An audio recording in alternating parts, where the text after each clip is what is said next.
Muy buenas tardes, tengan todos ustedes. Es un privilegio continuar con este extraordinario Congreso Internacional de Derecho Ambiental en homenaje al doctor Néstor Caferata.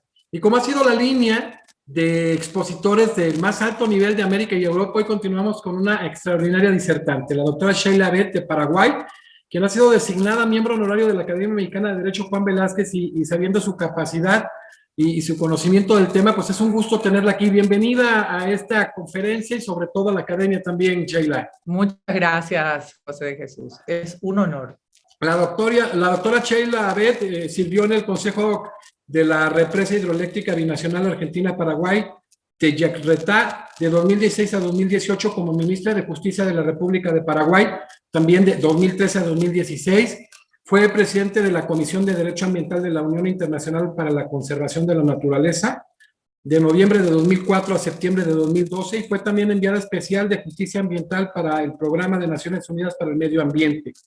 Fundadora y directora ejecutiva del Instituto de Derecho y Economía Ambiental, IDEA, en Paraguay, y presidente de la Alianza para la Conservación de Latinoamérica y el Caribe, ALCA. Posee un título de Derecho de la Universidad Nacional de Asunción, una prestigiosa universidad, en Derecho Ambiental por la Universidad de Limoges en Francia, por la Universidad Católica Nuestra Señora de la Asunción, también egresada de la Universidad de Buenos Aires, un currículum súper vasto, áreas clave de expertise, políticas públicas, derecho ambiental, justicia, energía y desarrollo, diplomacia para la sostenibilidad, y es nuevo miembro honorario de la Academia Mexicana de Derecho Juan Velázquez, una extraordinaria jurista que hoy abordará el tema el derecho y su función en el comportamiento social. Sheila, pues vamos a iniciar porque viene una disertación bien interesante como las que se han venido dando en este congreso concatenadas. Es increíble, ¿no? Tantos días y el nivel de calidad se mantiene. Entonces, ¿qué viene seguir con esta línea? Sheila, ¿cuál es la relación del derecho y los cambios de la sociedad a través de la historia? Empezando por algo que es de mi interés particular en este momento, y es una línea de investigación que estoy haciendo, es el tema del comportamiento y cómo ha atendido el derecho toda la parte social, la interacción social durante la historia. Bueno, convengamos que el derecho es una creación humana que buscaba atender ciertas necesidades como las normas de comportamiento social, alcanzar la justicia, resolver conflictos, pero también tenía que responder a una serie de realidades, porque el derecho no es neutro, no es un concepto neutro, es un concepto que viene atravesado por varios factores que inciden sobre él, factores económicos, políticos, sociales, culturales e históricos. Pero digamos que a lo largo de la historia, el derecho no siempre reconoció esto. Si vamos, por ejemplo, al derecho romano, voy a hacer una rápida pasada de cómo ha sido siempre la interacción de los seres humanos con el derecho, no tenemos que olvidar que con el derecho romano tenía como base dura lex sed lex, ¿verdad? O sea, le atribuía como una especie de entidad separada que no atendía todos los procesos sociales. Esto viene después recogido en la lógica de Kelsen, ¿verdad? El formalismo jurídico, que también decía Gesetz ist Gesetz. Las leyes se cumplen. Aparece luego el positivismo, que dice las normas es lo que importa que entendamos, es lo importante que analicemos, ¿verdad? Entonces vamos yendo en una corriente que no siempre atendía lo que era la participación de todos estos factores que había nombrado antes.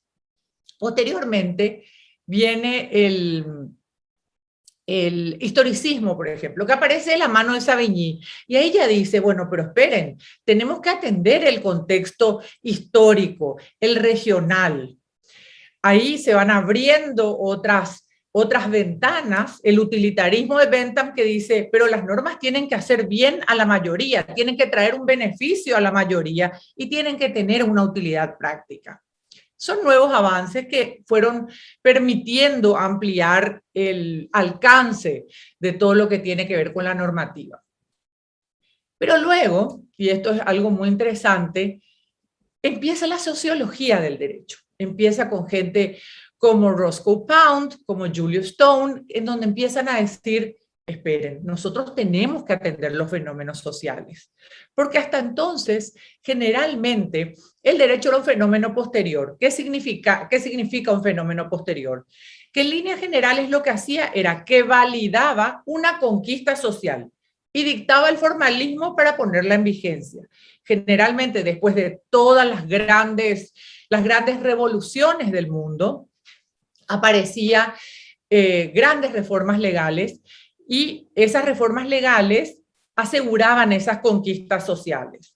Pero era poco lo que se hacía en un ex ante, que era reconocer que el derecho puede ser un fenómeno contextualizador de todas esas cuestiones que estábamos hablando. Yendo muy rápidamente, después de que se empieza a hablar de la sociología del derecho y se empieza a mirar al entorno y a todos los fenómenos que aparecen, ahí irrumpe algo que es muy interesante, que es la teoría general de los sistemas. Y la teoría general de los sistemas, a través de gente como Niklas Luhmann, por ejemplo, dice, nosotros vivimos en un entorno. Y el derecho empieza a mirar ese entorno, ¿por qué? Porque la propia naturaleza de las cosas que iban surgiendo y sucediendo le hacían tener que ver su entorno. Ni qué decir en la realidad que vivimos ahora, ¿verdad? Que todos los días abrimos el diario y vemos que una sequía ha producido unos incendios, como en el país vecino nuestro, que también en el mío fue hace poco, en Paraguay, pero en Argentina ahora hay toda una provincia hermosísima que está bajo el fuego, pero también ayer o anteayer hubo un deslave enorme en Petrópolis, en Brasil. Entonces, desde luego, el ser humano tuvo que empezar a mirar a su entorno y eso le hizo mover de a poco su eje, de algo totalmente antropocéntrico a algo más biocéntrico o ecocéntrico. Eso fue fundamental a través de personas que marcaron, como un Tom Lovejoy, que murió hace muy poquito y que ya habló de biodiversidad, acuñó el término biodiversidad, o un Aldo Leopold, que habló de la democracia de la tierra.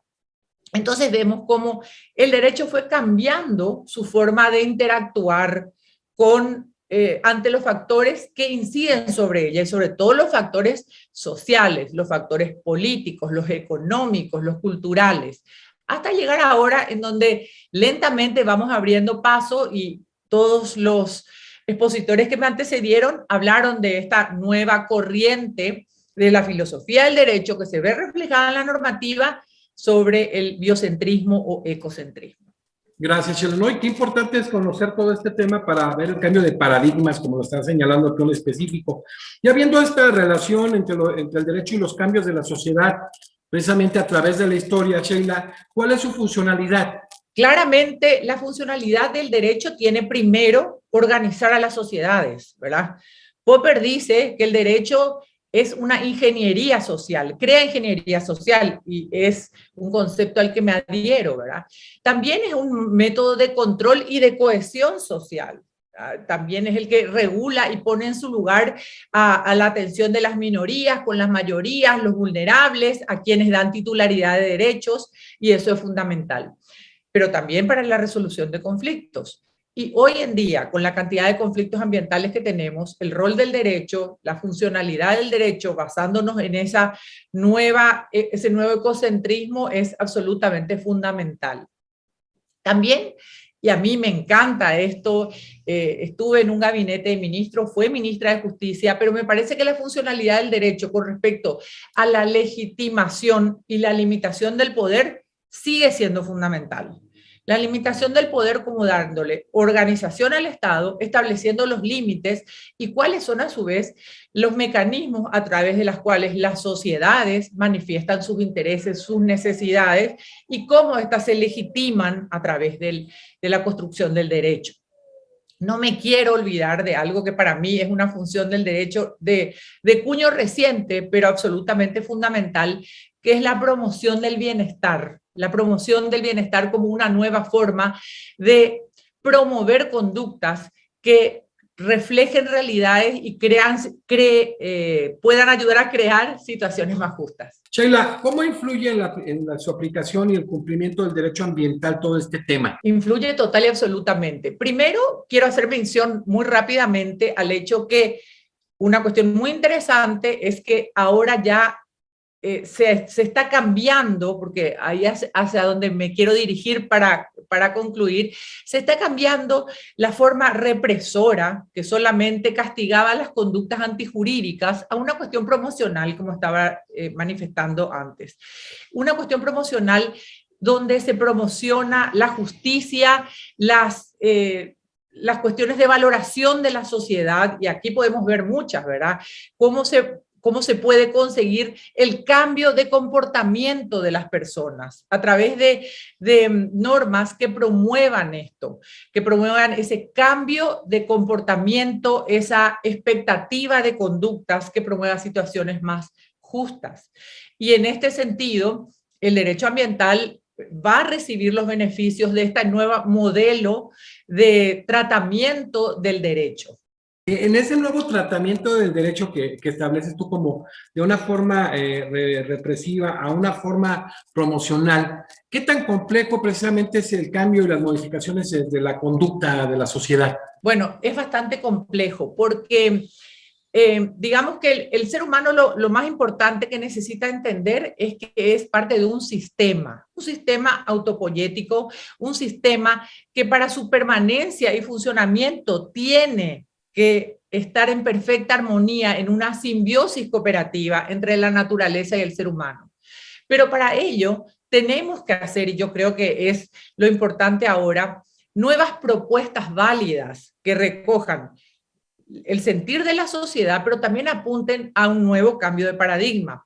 Por eso es que es tan importante apoyarse en las ciencias sociales, en la economía, en la antropología, y voy a hablar un poquito para finalizar esto, en las neurociencias, para poder hacer ese cambio conductual. Porque los cambios conductuales, así como los factores inciden en el in, también inciden en el out, o sea, en el final del proceso conductual.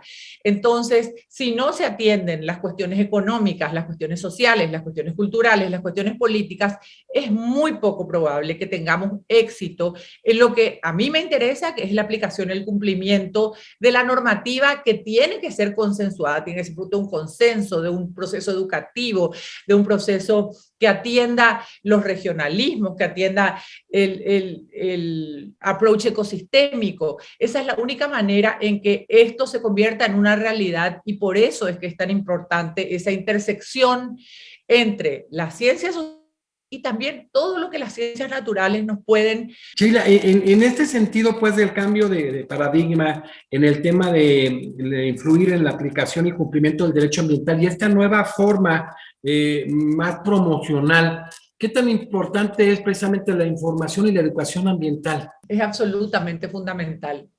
Y en la aplicación y el cumplimiento yo creo que es básico, porque aparte, para poder establecer los escenarios a través de los cuales podamos desarrollar normas que vengan a ser efectivas, eficaces, la educación es una, pero para tener también los elementos necesitamos, por ejemplo, datos, necesitamos tener información verificable, necesitamos capacitación a todos los niveles, incorporación. Yo la educación no lo veo solamente como esa formal, la educación formal es importante, pero también todo eso que nos puede nutrir en ese cambio de paradigma. Y cuando hablo de datos, me llama la atención. Yo soy una persona que respeta mucho el conocimiento tradicional. Mi país es famoso por eso. Nosotros hablamos 2 idiomas y dentro de nuestra cultura, del ethos del paraguayo, está profundamente imbuido todo lo que tiene que ver con nuestros conocimientos tradicionales, tanto en la medicina como en la observación de la naturaleza. Y recientemente me llamaba la atención porque me gusta mucho salir al campo y visitar a la gente, y me impresionaba el conocimiento tradicional con respecto a datos que nos pueden, decían, por ejemplo, cuando florece esa maleza, que para mí era solamente una maleza, significa que va a llover. O si es que tal pájaro canta, significa que tal. Pero como hubo un divorcio total y absoluto, en donde hemos dado la espalda a todo eso, nuestra educación ambiental creemos que sale de aulas con aire acondicionado, en donde algunos profesores están escribiendo, pero no necesariamente. Es ese darnos la vuelta y mirar a esa simbiosis cooperativa que hablaba del hombre con la naturaleza. Sí, qué interesante, ¿no? En esta simbiosis cooperativa que tú abordas, cómo de alguna manera nos tenemos que reencontrar con la naturaleza de la cual nos hemos alejado, pues para que los cambios de la sociedad sean guiados, ¿no? Hacia el elemento básico que permita, a través de esta forma promocional, pues generar el respeto a la misma, ¿no, Sheila? Absolutamente. Y justamente, ¿por qué es tan importante promover estas nuevas normas de comportamiento? Porque hay muchas que están dentro nuestra, pero las hemos dejado de lado, porque se supone que nuestra orientación tiene que ser hacia lo construido, hacia lo artificial, porque eso entendimos como progreso. Y eso es lo que te comentaba antes de empezar esta entrevista, que me llamaba la atención, de Gonzalo Soso, que hablaba de la apertura de otros mundos posibles, ¿verdad? Y cómo deberíamos conectarnos con esos mundos posibles en donde nosotros creíamos que éramos modernos. Lo estoy parafraseando a Bruno Latour. Sí. Pero en realidad no somos modernos, nos alejamos y dejamos todo lo que podría habernos servido en distintos campos.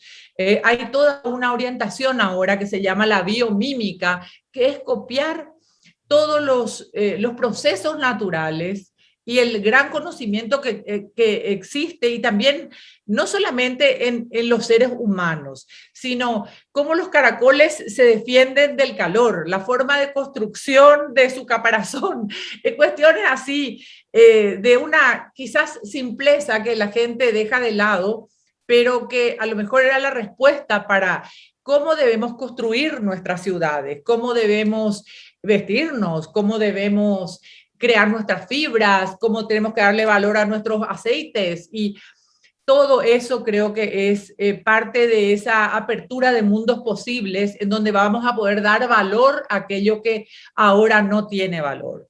Oye, Sheila, cuando hablamos precisamente de estos cambios conductuales, los cambios de la sociedad a través de la historia, incluso, por ejemplo, retornar la base de la misma sociología, ¿no? Desde su génesis, ¿cómo tomaban, por ejemplo, de base, lo tomó en su momento en la generación, en la creación de la sociología como ciencia, Augusto Comte, la física, Albert Spencer, la biología, Gabriel Tarde, la psicología, todo este fenómeno, y cómo esto se ha venido olvidando, ¿no? Y segregamos todas estas ciencias cuando hay un aspecto y un manejo cada vez debe ser más interdisciplinario, ¿no? A pesar de que se hable de la expertise. Total y absolutamente. Y ahí te quería hacer mención, Jesús, a dos cuestiones que ahora me están interesando mucho. Creo que hay una cantidad de colegas que estamos investigando algo y profundizando en el tema.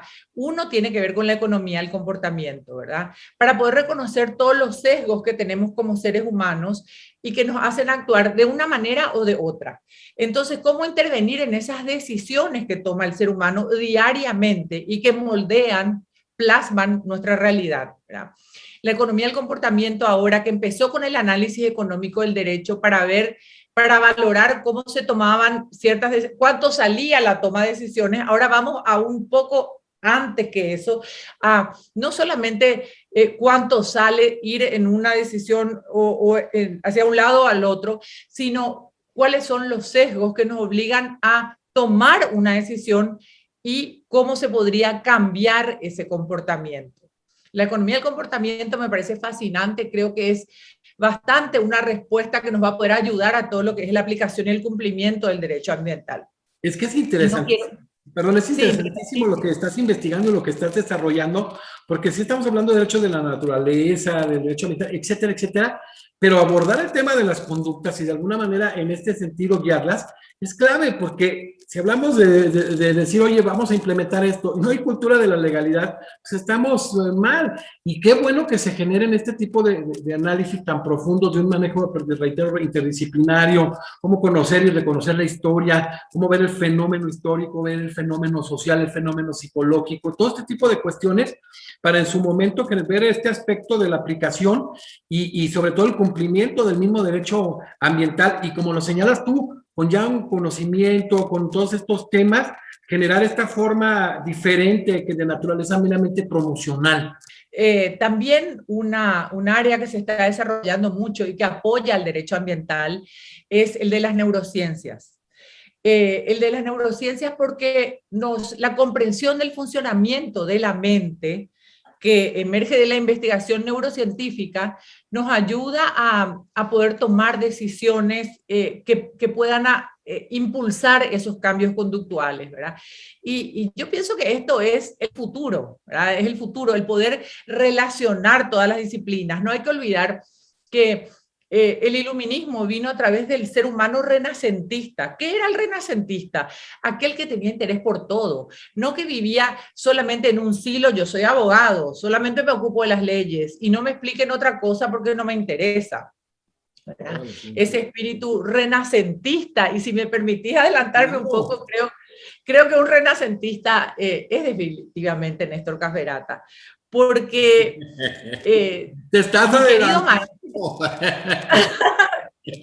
Bueno, soy un poco acelerada. Pero bien, es que es cierto, se siente, nace. Es pero realmente el ser renacentista era aquel que buscaba, que le interesaba el conocimiento, que buscaba la explicación a las cuestiones naturales, que se quedaba sorprendido y le parecía magnífico un rayo, ¿verdad?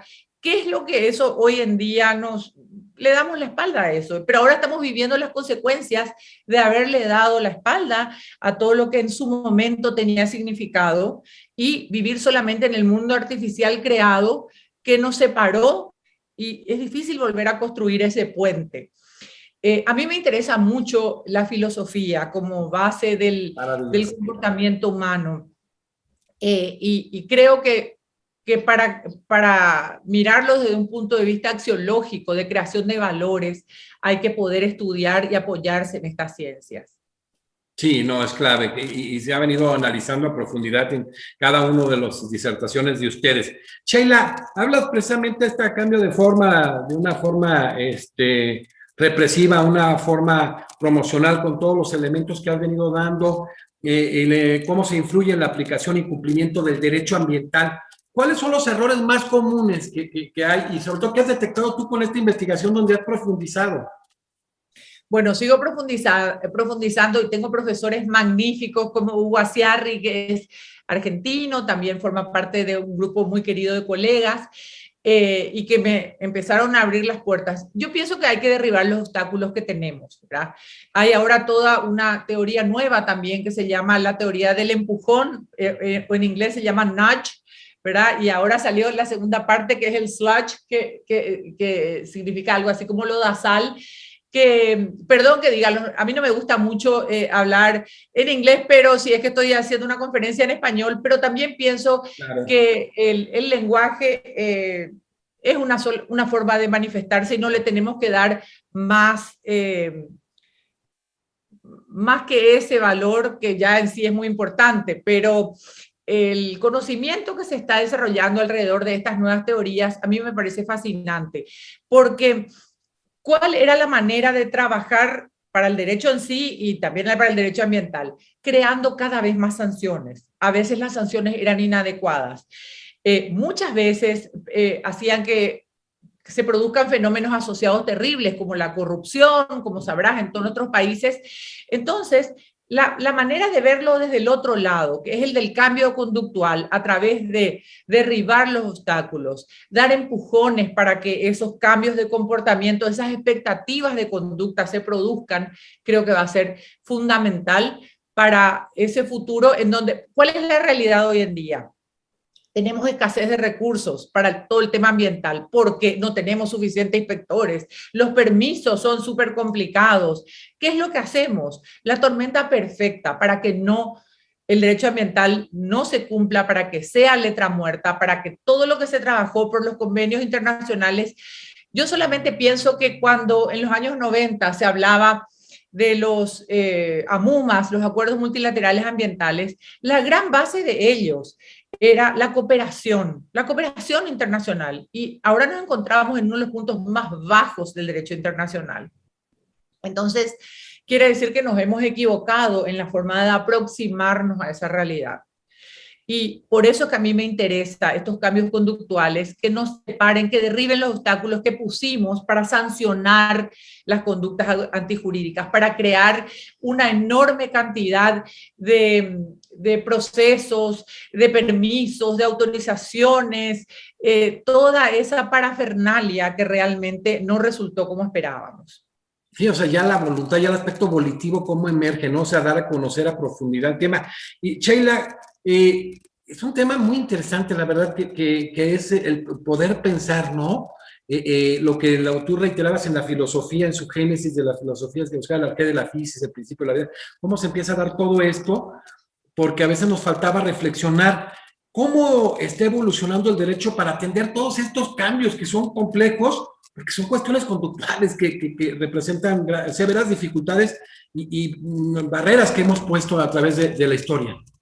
Yo creo que hay que mirar la realidad y aprender de las lecciones y trabajar, como decía, interdisciplinariamente. Y sobre todo pensar, por eso que te comentaba que me gustó lo de la apertura de los mundos posibles. ¿Será que podemos hacer algo mejor que esto? ¿Será que podemos, que ese paradigma del que habla mi gran profesor también Lorenzetti, de cambiar a un nuevo paradigma es posible? Yo creo que todos los seres humanos nos damos cuenta que estamos en dificultades y que queremos salir de esto, ¿verdad? El mundo es desigual. Si hablamos de los seres humanos, los recursos se están agotando en el mundo entero, hay problemas de energía terribles, los costos de transacción de todo se ha disparado. Entonces, ¿cómo podemos hacer este nuevo mundo para todos? Creo que es, y todas, creo que es una cuestión en la que tenemos que arriesgar. Y yo, por ejemplo, pienso que la reflexión no es pérdida de tiempo. Muchas veces nuestras escuelas de derecho, sobre todo las latinoamericanas, son muy positivistas y creen que el abogado, o los operadores del derecho están perdiendo el tiempo si se ponen a reflexionar, pero no es nada más alejado de la realidad. Aquí lo más interesante que hablabas tú, que va de la mano con el tema de la sociología urbana, este tema de la especialización, pero hoy en día el manejo interdisciplinario, ese reflexionar, o sea, como que seguimos actuando mecánicamente, y hace unos días estuvo con nosotros Luis Armando Tolosa, juez que dictó estas sentencias, sí. Ya las ubica, ¿no? Dándole personalidad jurídica claro. A la Amazonía peruana, la del oso chucho, donde les da personalidad jurídica. Y a veces se entiende más que en muchas de las ocasiones los jueces también sean filósofos, ¿no? Claro, y esa nueva titularidad de derechos, cómo se ejerce esa nueva titularidad de derechos, yo creo que esas son las últimas fronteras que hay que saber pulir. Pero definitivamente sí creo que si tenemos respeto, hace poco para prepararme para esta conferencia estuve volviendo a revisar a Aldo Leopold.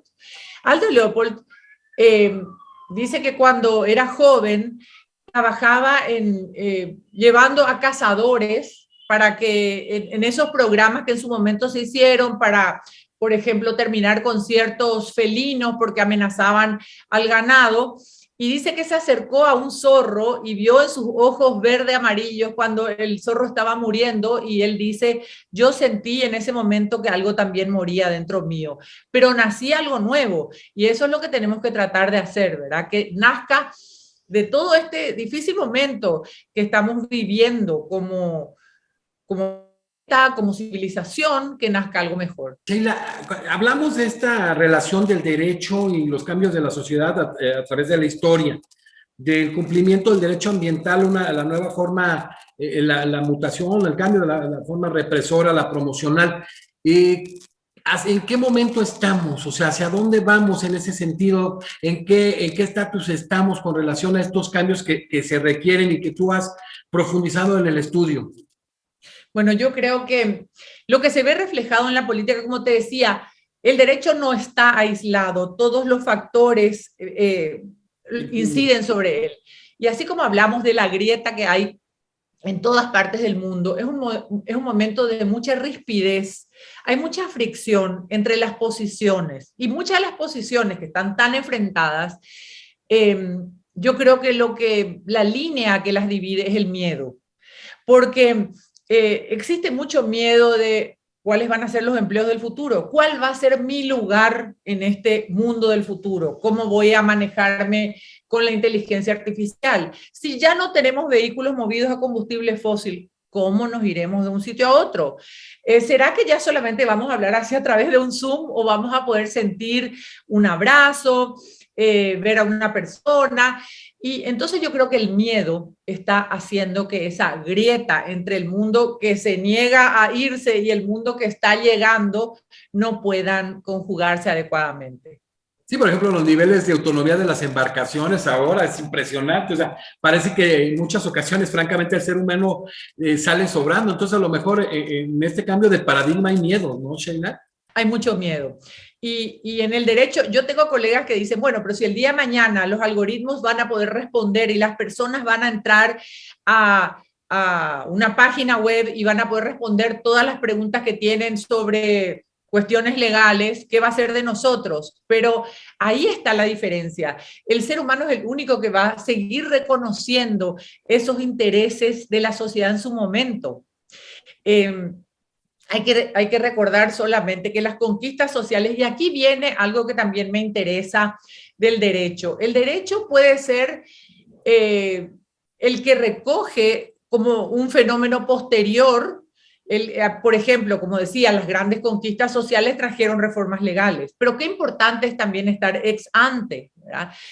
Tratando de anticipar problemas, tratando de que no se materialicen ciertos conflictos, ¿verdad? Y yo creo que ahí todavía el ser humano, y más todavía si pone su ingenio para servir con esta nueva forma de un mundo más cooperativo, con respeto al entorno en el que vive, yo creo que va a empezar a eliminarse esa grieta enorme que existe ahora entre los distintos puntos de vista que se dan en todos los escenarios, en el mundo económico, en el social, en el político, y solamente se están agudizando.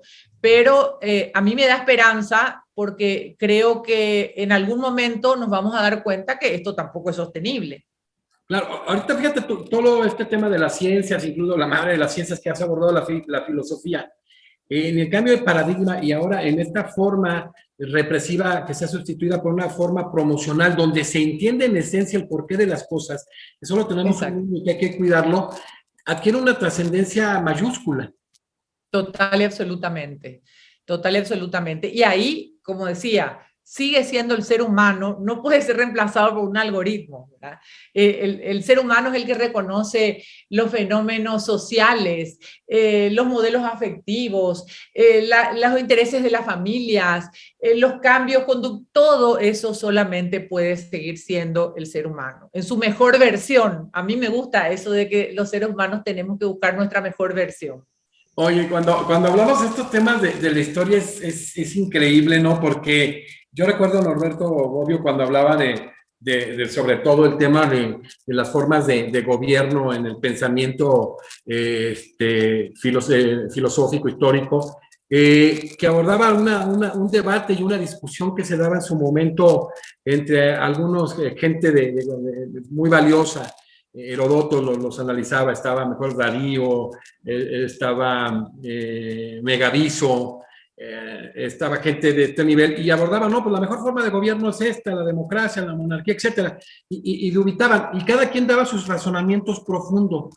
La razonabilidad, todo este tema del entendimiento, la comprensión, se dimensiona como debe de dimensionarse, ¿no? Porque a veces se actuaba en automático, de una manera o como autómatas, y era para que destruir la naturaleza. Estos temas y estos nuevos constitucionalismos regionales que le abonan al global, pues se han venido dando entendiendo que nos estamos acabando el mundo que vivimos y, como reitero, es el único. Está permeando la ciencia, está permeando la filosofía para poder generar una historia pues que tenga una línea diferente en cuanto a la protección de la naturaleza, de este mundo, en cuanto al tránsito de paradigma, ¿no? De un paradigma hacia un paradigma biocéntrico. estamos cambiando toda esa visión, toda esa mentalidad, Sheila? Yo creo que va a llevar todavía un tiempo, pero también así como dicen que para que el ser humano haya duplicado su conocimiento, llevó más de 10 siglos y ahora después fueron 10 años, después fueron 2 años y ahora son como, creo que cada 6 meses. Supongo que eso también se va a ir adelantando. Creo que va a llevar mucha sangre, sudor y lágrimas, ¿verdad? Porque las posiciones están así como muy estancadas, pero también yo confío mucho en la juventud. Confío mucho en que ellos las nuevas generaciones nacen como unas lucecitas prendidas en las cuales van como incorporando más rápidamente. Y a mí me llama la atención porque uno puede decir, no, es porque nacen en hogares que los motivan. No necesariamente. Yo creo sí que existe algo, no sé si es metafísico, pero sí que hace que las nuevas generaciones tengan intereses importantes en ese sentido. Quizás sea solamente la observación de la realidad, ¿verdad? Que ya los impulsa a eso. El que sea precisamente el derecho ambiental intergeneracional, el que se tenga a proteger las actuales generaciones, pero las generaciones futuras, el poder hacer comprender este sentido, pues, del manejo hasta de tercera y cuarta generación que tiene implicaciones el derecho ambiental, puede ser un elemento, un detonante, un elemento fundamental para que esta forma promocional tenga actualidad. Absolutamente. Yo creo que el principio de equidad intergeneracional es algo que tenemos que tomar con mucha humildad, ¿verdad? Como generación que ahora estamos haciendo uso y mal uso y abuso de todos los recursos, ¿verdad? Si nosotros nos ponemos a pensar en ese concepto que nosotros somos tenedores, pero que tenemos que traspasar eso a nuestros hijos y nietos. Y hablo de hijos y nietos porque la cercanía hace en el ser humano que tenga mucho más sentido, claro. Un sentido de apropiación y de entrega. Hasta de compromiso, ¿no? Exacto. Oye, Sheila, pues muchísimas gracias. La verdad es que es un tema, todos me han encantado, es evidente, es un congreso fuera de serie. La academia siempre ha procurado, desde que se dé un reconocimiento, un homenaje a gente que lo merece y los que participan sean gente muy calificada en la materia. Hoy que estamos hablando de hacia dónde nos arroja y hacia dónde nos lleva la sociología urbana en el tema de la experticia. Pero de verdad estoy fascinado, estoy comprometiéndote ahora como miembro honorario de la academia, antes de cerrar con lo de Néstor, para que sigamos desarrollando algunos temas que tienes en investigación que valen muchísimo la pena y que ya estás comprometida, Sheila. Me encanta, va a ser un placer. Oye, Sheila, pues después de todo esto, la verdad me quedé fascinado. ¿Quién es Néstor Cafferata? Primeramente como ese profesional del derecho, ese hombre que le ha aportado en la doctrina, en la jurisprudencia, la investigación del desarrollo del derecho ambiental. ¿Quién es Néstor? Bueno, justamente varias veces ya intenté, porque realmente que Néstor es alguien para mí muy especial. ¿Y por qué es muy especial? Hace más de 20 años que somos amigos y yo puedo decir que él es el ejemplo del ser humano renacentista, un hombre interesado que creó, interesante, un hombre humilde ante el conocimiento, pero también tan absolutamente innovador. Hay cuestiones que a mí me han resonado y me siguen resonando, como por ejemplo aquello del derecho mutante, el derecho ambiental, un derecho mutante. Mucho de lo que hoy hablé en la entrevista contigo muestra ese derecho mutante, ese cambio que fue sucediendo en el derecho, y él habla también de un derecho bifronte, que es que da la vuelta y mira a las personas, mira a la naturaleza. Hay que pensar que pocos profesores han tenido esa posibilidad, que esas definiciones hayan quedado como acepciones que están generalizadas en todas las escuelas de derecho de Latinoamérica. Ya se habla siempre del derecho bifronte, el derecho mutante ambiental, y por eso yo creo que él abrió la cabeza de mucha gente. ¿Y a qué me refiero? Néstor, como profesor, es un maestro. ¿Por qué? Porque dice que el verdadero maestro te da dos cosas: curiosidad y sed. sed de seguir investigando y curiosidad por todo lo que se queda alrededor. Y yo creo que en eso, bueno, Néstor Caferata, un gran maestro. Oye, ya lo defines un poquito, diste el ser humano, pero Néstor, el amigo que todos conocemos, que es broma. Bueno, ya no avanzo porque tienes que darme tu visión de Néstor, el amigo, el ser humano. Bueno, yo creo que Néstor tiene la humildad del grande, porque aquel que es realmente grande se comporta de una manera, ¿verdad? Y yo creo que primero tengo que hacer hincapié en su enorme generosidad. Es un hombre generoso con sus conocimientos, con su tiempo.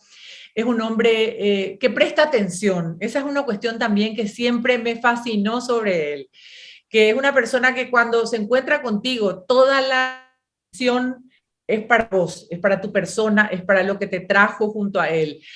Y siempre interesado, y nunca le parece una nimiedad lo que se le acerca. O sea, la verdad que para mí fue un poco difícil porque estaba con unos tiempos un poco complicados, pero para mí participar de esta entrevista fue algo muy importante, porque hacer un tributo a una persona que yo admiro y respeto tanto era fundamental.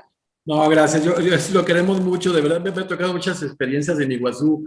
Se pone un gorrito, es bromista. Y una vez nos tocó, después de que yo diserté en Santa Fe, hablé del amparo, de la génesis del amparo en México en 1840, algunos temas. Y veníamos con la inquietud y hasta debatiendo en el vehículo de Santa Fe a Rosario. No, hombre, me traía risa y bromeando. Nos quedamos en Rosario. Al día siguiente avanzamos a La Campana, ahí cerca de Buenos Aires, que es... Sí, sí, sí.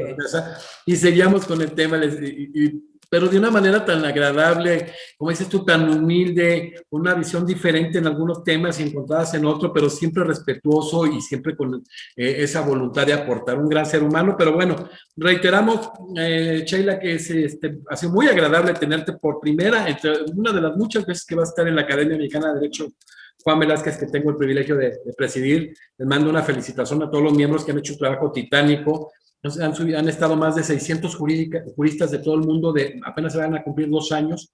Tiene un trabajo arduo, y cuando son condiciones ajenas a lo que ha sido la pandemia, más de 70, 80 congresos al año en todo México. De verdad que hacen un trabajo maravilloso, y a mí me da mucho orgullo presidir, estar a la cabeza de un organismo con tantos elementos tan valiosos como los que tiene la Academia Mexicana de Derecho. Y bueno, gracias, Sheila, y bienvenida a la Academia como miembro honorario. Muchas gracias. Me siento un poco mexicana porque mi hijo se acaba de casar con una mexicana. ¿En serio? Y seguramente voy a tener nietos mexicanos. O sea que para mí va a ser un placer. ¿De dónde es? De Guadalajara. Ah, una ciudad preciosa. Yo soy originario de Guadalajara. También es una ciudad hermosísima. De donde, bueno, el mariachi es más bien la zona de Tecalitlán y toda esa zona para Tequila, Jalisco, donde, bueno, que has de haber escuchado. Pero sí, sí, no, he estado ya visitando. Sí. Guadalajara. Sí, se casó ahí. ¡Ay, se casó! Se casó en Puerto Vallarta y después fuimos a Guadalajara. Sí, pero México es muy cercano para mí. Sí. No, claro, y más ahora. Pues qué bueno, Sheila, pues cada vez más cercano ahí con la relación que tienes, y muy cercano ahora con tu pertenencia a la Academia Mexicana de Derecho. Un privilegio. Bueno, pues hoy continuamos con una extraordinaria disertación, de veras un tema que nos hace sobre todo reflexionar. Y ahora que hemos estado viendo el tema de las sentencias y muchas cuestiones muy importantes, el tema de la filosofía, las demás ciencias, qué importante es que no seamos tan cuadrados los abogados, ¿no? Y parece que eso es ajeno, como cuando se entra a la carrera y dice, no quiero ver números. O sea, sí, que hay un manejo y una interdependencia muy importante. Pues fue un gusto tener hoy a la doctora Sheila Abed de Paraguay, que fue presidente de la Comisión de Derecho Ambiental de la Unión Internacional para la Conservación de la Naturaleza, y fundadora y directora ejecutiva del Instituto de Derecho y Economía Ambiental en Paraguay, y a la vez presidente de la Alianza para la Conservación de Latinoamérica y el Caribe, ALCA, con el tema el derecho y su función en el comportamiento social. Muy interesante el tema, una disertación que vale la pena, y esta es algo que se plasmó así un pincelazo, porque vamos a seguir haciendo algunas cosas con ella. Pues felicidades a nuestro amigo Néstor Caferata, que ha tenido un congreso con grandes amigos y con grandes juristas. Y bueno, continuamos, hoy cerramos esta conferencia de la doctora Sheila Abed y continuamos mañana con la siguiente conferencia en el marco del Congreso Internacional de Derecho Ambiental en homenaje al doctor Néstor Caferata. Gracias.